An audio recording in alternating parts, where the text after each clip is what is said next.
Olá pessoal, estamos aqui novamente para falar sobre o que hoje? Geografia urbana brasileira.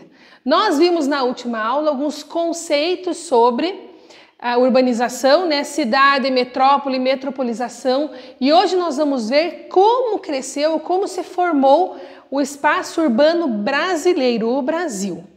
Então o Brasil ele tem um espaço articulado. O que é isso? Nós temos ligação entre as pessoas e mercadorias. Essas pessoas e mercadorias estão em constante movimento dentro da cidade. E aí uma depende da outra, porque não adianta nada nós termos mercadorias se nós não temos pessoas para comprar essas mercadorias.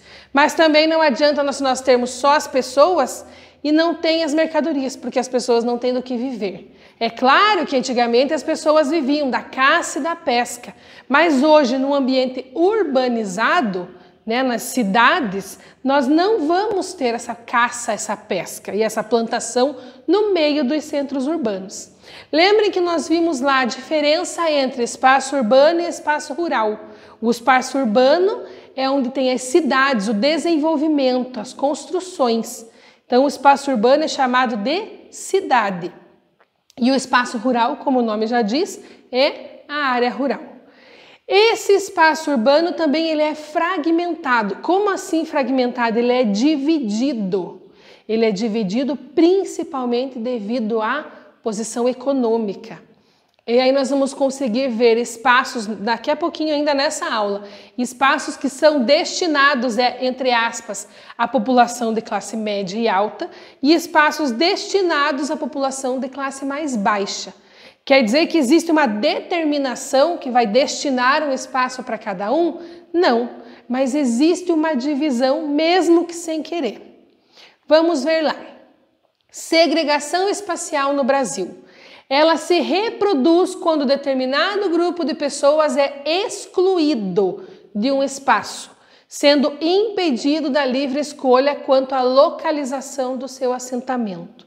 Nós vamos ver que no Brasil existem vários lugares onde determinado grupo de pessoas, de acordo com a faixa econômica, vivem ou determinado grupo de pessoas que tem um poder aquisitivo menor vivem. Então é o que eu estava falando, as pessoas são excluídas e são impedidas de viverem onde exatamente querem. Coloquei ali a livre escolha. Então essas pessoas não têm essa livre escolha, elas não podem viver onde realmente querem. E aí quando nós falamos de segregação socioespacial, nós temos que levar em consideração o quê? A concentração do poder e da renda. Existem pessoas que desde a época da divisão do país, divisão do Brasil, lá em capitanias hereditárias, que nós já vimos, essas pessoas receberam terras do governo, receberam terras da realeza portuguesa. Então eram pessoas da nobreza que receberam um pedaço de terra. E essa terra foi passando de pai para filho. Então desde aquela época nós já temos a divisão econômica, né, divisão social das pessoas, porque aí aqueles que receberam as terras foram aqueles que tinham dinheiro, porque a terra dá lucro, e aqueles que vieram para cá como escravos são aqueles que só trabalhavam e não tinham lucro nenhum. E aí isso foi passando de pai para filho e muitas vezes o que acontece? Aquele que veio para cá, que tem a descendência, né, de escravos africanos, está cada vez mais difícil de conseguir subir, né, uma ascensão, né, nas classes sociais. E aí então, quando nós falamos da concentração de poder e renda, nós estamos falando da desigualdade social.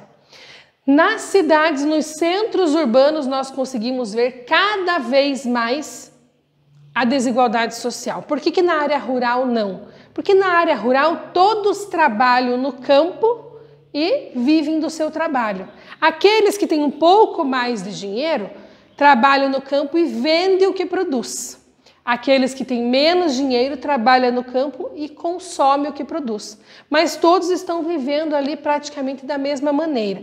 É claro que na zona rural existe uma desigualdade social, mas ela não é tão acentuada como nos centros urbanos. E esses centros urbanos brasileiros, eles surgiram como? Eles surgiram devido, primeiro, à migração. A migração nada mais é do que a movimentação, o deslocamento populacional. Mas a migração no Brasil, ela teve um crescimento desordenado. Por quê? Muitas pessoas migrando lá do Nordeste em direção a São Paulo, à procura de melhores condições de vida. E aí isso causou o quê? Problemas de infraestrutura. Imagine uma grande quantidade de pessoas vindo em direção a uma cidade e essa cidade não tem condições de atender essa população. Como assim não tem condições? Falta água. Porque a água, o que acontece? Nós usamos a água, ela vai para a usina de tratamento, depois de ser limpa, ela volta para a nossa casa. Se nós temos muitas pessoas utilizando essa água, não dá tempo de fazer essa limpeza. E aí, falta água nas cidades devido ao grande número de pessoas.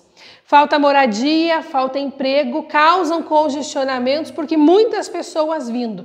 Tem que aumentar o número de transporte de ônibus, né, do transporte coletivo.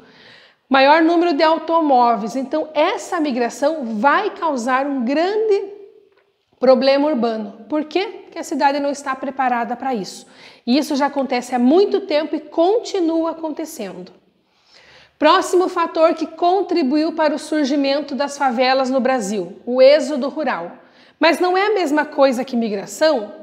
O êxodo rural é um tipo de migração. A primeira migração que eu coloquei ali é quando as pessoas saem de uma cidade e vão para outra. Saem de uma cidade nordestina e vão para São Paulo. Saem aqui do sul do Brasil e vão para São Paulo. O êxodo rural é o quê? Quando a pessoa sai do campo e vai para a cidade. Nós já vimos que o êxodo rural está ficando cada vez maior desde quando? Desde 1960. O que aconteceu em 1960? Revolução Verde. Quando surgiram as máquinas no campo. E aí essas máquinas substituíram o trabalho das pessoas. E as pessoas que trabalhavam no campo foram obrigadas a fazer o quê? Ir para as cidades tentar um outro emprego. Próximo motivo que deu origem às favelas, a grande massa de excluídos nas grandes cidades. Essa massa de excluídos não deixam de ser os imigrantes que vieram do campo ou de outras cidades. Essas pessoas foram para lá, não tinham emprego, fizeram o quê? Tiveram que se instalar em algum lugar. E nós já vamos ver por que se instalaram nesses lugares que chamamos de favelas e também por que se chamam favelas. E aí a valorização desigual dos espaços das cidades. Nós sabemos que algumas áreas das cidades têm um valor mais alto, o terreno, outras áreas têm um valor mais baixo. Geralmente as áreas mais planas, o terreno vai ser muito mais caro do que as áreas íngremes, do que as áreas montanhosas. E o próximo nós vamos ter lá especulação imobiliária. O que é especulação imobiliária? É quando eu, por exemplo, vou lá e compro 4, 5, 6 lotes de terra. Eu compro quando o preço está bem baixo e eu guardo, eu fico com esse terreno até o preço aumentar. Então eu não deixo, ninguém consegue comprar porque ele é meu. E aí as pessoas têm que ir morando cada vez mais afastados dos centros urbanos, mais afastados das escolas, dos bancos e tudo que eles necessitam. Então, especulação imobiliária é eu comprar num preço baixo e guardar comigo até o preço aumentar. E quando surgiram as favelas no Brasil? Elas surgiram no século XIX. Antes do surgimento das favelas propriamente dito, o que aconteceu? Existiam alguns prédios abandonados de algumas organizações não governamentais, ou então até mesmo do governo. Esses prédios abandonados começaram a ser ocupados pelas pessoas, no que nós chamamos de cortiços. O que são cortiços? São espaços onde várias famílias moram no mesmo lugar. Então, onde seria a casa ou apartamento de uma pessoa, moram ali 3 famílias, uma num quarto, outra na sala e outra no outro quarto. Usam uma cozinha comunitária. Então, esses lugares foram retirados dos centros das cidades. Então, vamos imaginar lá. Rio de Janeiro tinha vários prédios abandonados que foram ocupados por essas pessoas que vieram do campo ou que vieram lá no Nordeste, por exemplo. E esses prédios que estavam sendo ocupados estavam no centro da cidade. E aí o que aconteceu? Lá no início do século XIX, essas pessoas que moravam nesses cortiços foram removidas, elas foram obrigadas a sair dali. Porque aí, como eram prédios abandonados, muitas vezes estavam pichados e estavam deixando a cidade mais feia. Além disso, nesses locais ou próximo a eles, começou-se a construção de grandes avenidas. E aí essas grandes avenidas trouxeram com elas muitas outras construções, mercados, escolas, bancos, fazendo com que essas áreas em volta tivessem o preço muito elevado. A primeira favela surgiu há 120 anos atrás. Quando isso? Mais ou menos em 1900. E aí foi onde? Lá no Rio de Janeiro. Chamado de Morro da Providência, no bairro da Gamboa. E aí aquela planta que eu coloquei ali para vocês, por que eu trouxe aquela planta? O nome daquela planta é favela. Esta planta, ela cobria todo o Morro da Providência. E aí o que aconteceu? Para poder construir as casas, né, tiveram que tirar essas plantas. E aí, a partir desse momento, esse Morro da Providência, cheio dessas plantas, chamadas favelas, então a indicação era, vamos lá naquela favela, porque onde tem muito dessas plantas. E aí deu origem ao nome do que nós conhecemos hoje, daquele aglomerado de casas, muitas vezes sem muita infraestrutura. As favelas do Rio de Janeiro, principalmente, que são as maiores, nós temos favelas com mais de 100 mil habitantes. Então, são favelas muito maiores do que Palmeira, por exemplo. Mas aí, muitas vezes, não chega água encanada, não chega a luz, eles puxam a luz por conta própria. Não quer dizer que todas as favelas são assim, mas muitas delas são. Por que é que essas pessoas vão morar nas favelas, né? Nesses morros? Porque eles não têm dinheiro para comprar um terreno numa área plana, que aí é muito mais caro. Essas áreas, esses morros, muitas vezes são terrenos invadidos de invasão, onde o governo não vendeu, ninguém vendeu esse terreno, eles apenas ocuparam. E por que é que não se tira de lá? Vocês já imaginaram uma favela da Rocinha com 100 mil habitantes? Como é que o governo vai tirar todo esse povo de lá? Ah, mas por que não tirou antes? Porque foi se instalando uma família, outra, quando viram já não tinha mais o que fazer. E aí o que nós vamos ter lá? Que eu falei lá no início da aula, que nós vamos ter de diferença nessas favelas e nos centros urbanos. Nós vamos ter a materialização da desigualdade social. As classes com maior poder aquisitivo se apropriam dos melhores e mais caros espaços. Então quem tem mais dinheiro é claro que vai poder comprar um terreno num lugar melhor, né? E nesses lugares, geralmente, nós vamos ter a existência de espaços exclusivos para uma população com maior poder aquisitivo. É onde nós vamos encontrar os shoppings, os condomínios de luxo. Então, quem tem dinheiro vai poder comprar. Quem não tem vai morar, entre aspas, né, onde sobrou. Aí nós tivemos também a periferização da população de baixa renda. Eles foram para a periferia. O que é periferia? É bem afastado do centro.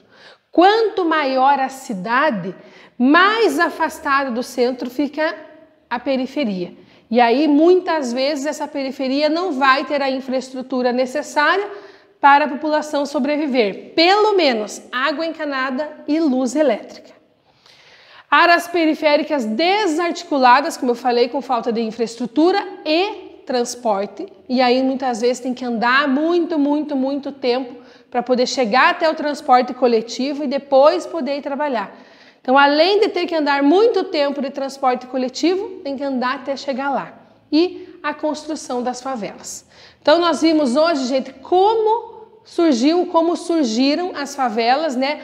O problema urbano mais recorrente que nós temos aí, que é a favelização, e além de falta de infraestrutura e a desigualdade social dentro das mesmas cidades.